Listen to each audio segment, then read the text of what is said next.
Howdy guys, welcome to another stats video. Today we're going to talk about binomial random variables. This is going to be the last section that's on your Unit 4 test. So the binomial random variable is a random variable consisting of the following traits.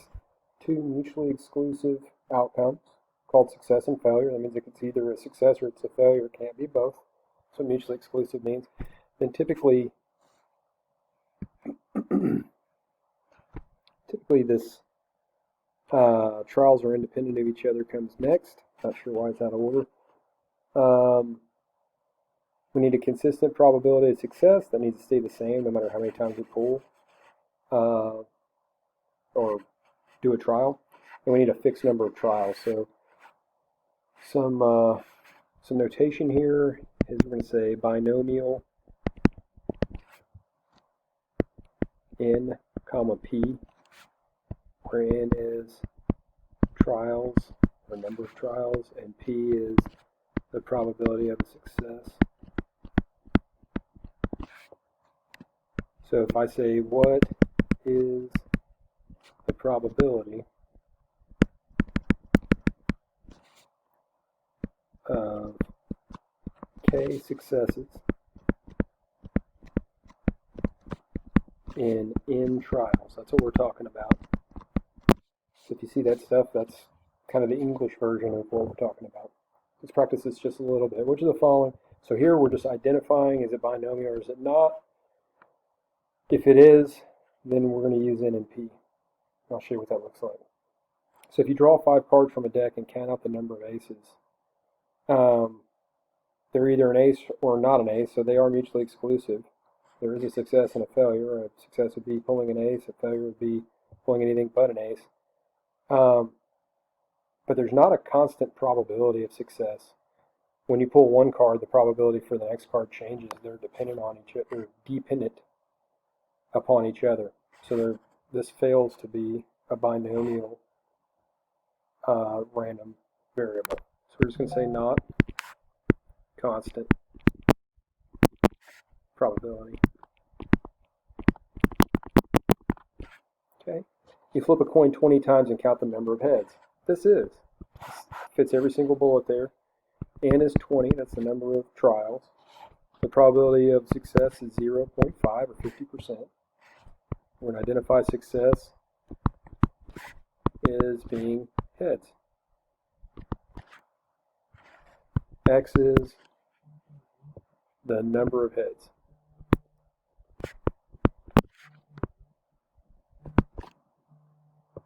Okay, what about if we roll a die repeatedly and count the number of trials it takes to get a 6? No, this is a different type of probability that we're not going to study, or at least not yet. The reason being there's not fixed number of trials, open-ended. Okay? Approximately 10% of the population has blood type B. 10 people came to donate blood, and you count the number with blood type B.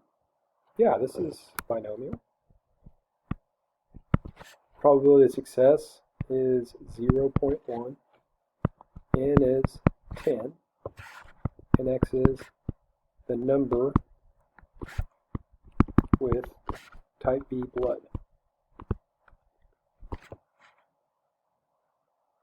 And I'm going to add because 10 is less than 10%. Okay, you folks are just absolutely blowing me up. Hang on just a second. Sorry. Because 10 is less than 10% of the population,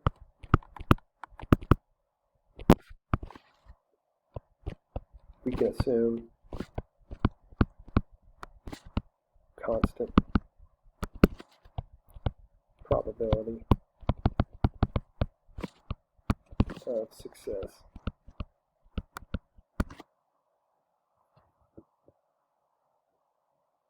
So the question is, the second bullet here, the constant probability of success, are we sure about that?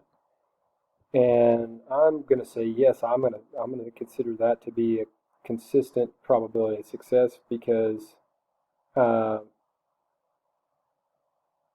that this number is less than 10% of the population. Okay, building the binomial probability formula. So we're going to kind of work up to this. Let's see. If you roll a 6-sided die 2 times, what's the probability you get exactly 2 sixes? This is binomial. N equals 2, P equals 1/6, where X is number of sixes. The probability that X equals 2 is 1/6 times 1/6, which is 1/36. What if you roll it 3 times? This is binomial. N equals 3. P is the same, 1/6. The probability that X equals 2 is 1/6, 1/6, and then one of these 5/6, and then we can move this 5/6 around. So two of them are going to be sixes, and one of the 3 rolls is going to be not a 6, and then there are 3 ways that can happen. Either the first is not a 6, or the second is not a 6, or the third is not. So I'm going to multiply this by 3 as well. So this is 0.0694. What about 4 times? Well, same setup, binomial, N equals 4, has 4 trials. Probability of success, or probability of rolling 6 is 1 out of 6. Probability that X is equal to 2 in this binomial setup is the number of successes squared, because there's 2 of the 4. The number of failures, not 6s, squared, times the number of ways that could happen. And you could write it out if you want to. But if you have 4 outcomes, let's say yes 6, yes 6, no 6, no 6, or this, there are 6 different ways you can order that guy of 2 successes and 2 failures out of 4. What about 5? Binomial, N equals 5, P equals 1/6, 1/6. Probability that X is equal to 2 is equal to 1 out of 6 squared, and then failures would be not 6s this time, would be 3. Out of the 5, if only 2 are matches, then 3 would have to not be matching. And then if you wanted to, you count this out. Now the deal is, it gets a little complicated. The more of these we have, that is, the bigger N is, the more trials we have, then the bigger the number of ways these can be ordered. So we're going to use technology to our advantage there and talk a little bit about what it is and how we're going to find it. So the binomial probability formula is binomial with N trials, K successes, probability of success is equal to P. It's going to be the probability that X is equal to K is equal to the probability of success raised to the K power times 1 minus the probability of success, or the probability of failure raised to the N minus K, times C, where this is number of ways, what in the world? Number of ways to arrange the outcomes. This is also known as N choose R or N choose R. So this is K successes,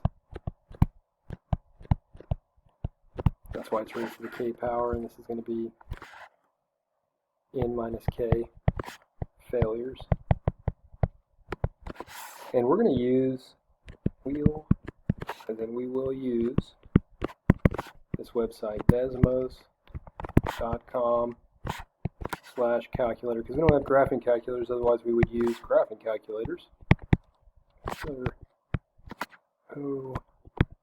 O-F-N-T-H. You may have to try this two different ways. I don't know if that's an O or a 0. Wrote it down in my notes.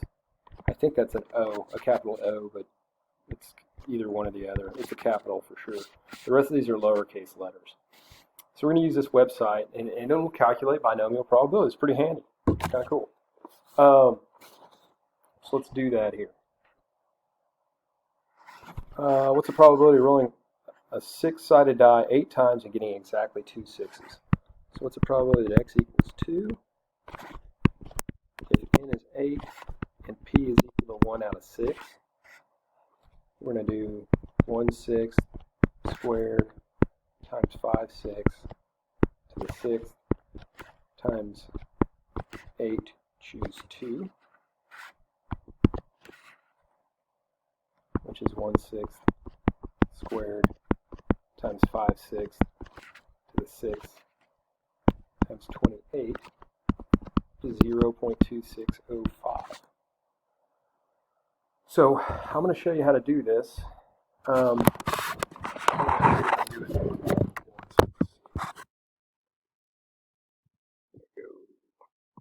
here and here. So this is what, this is what that website looks like.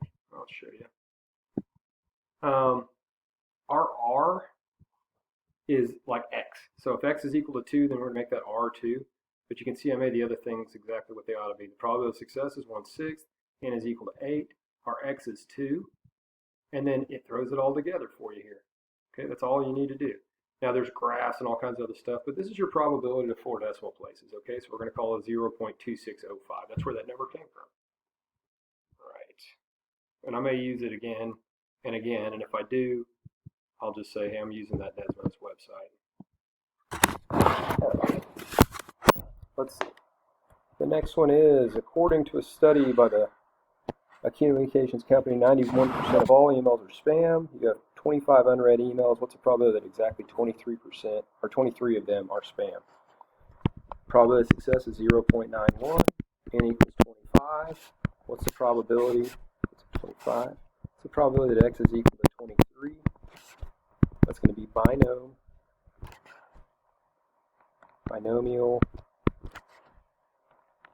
N equals 25. P equals 0.91. And x equals 23. Now remember, on Desmos, this is your R. It could be a capital R. I think it's a lowercase r. And so this decimal is 0.2777. Okay, what's the probability that less than 20 of them are spam?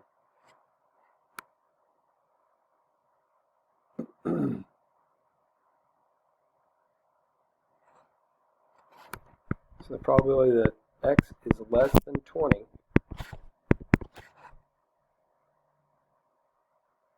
is the probability that x is less than or equal to 19, which is 1 minus the probability that x is 20. Okay, let's see what that is real quick.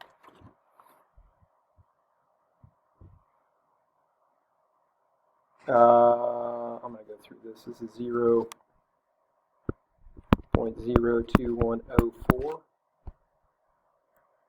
And you're going to set this one up the same way. I'm going to run out of time, but this one should be 0.8169.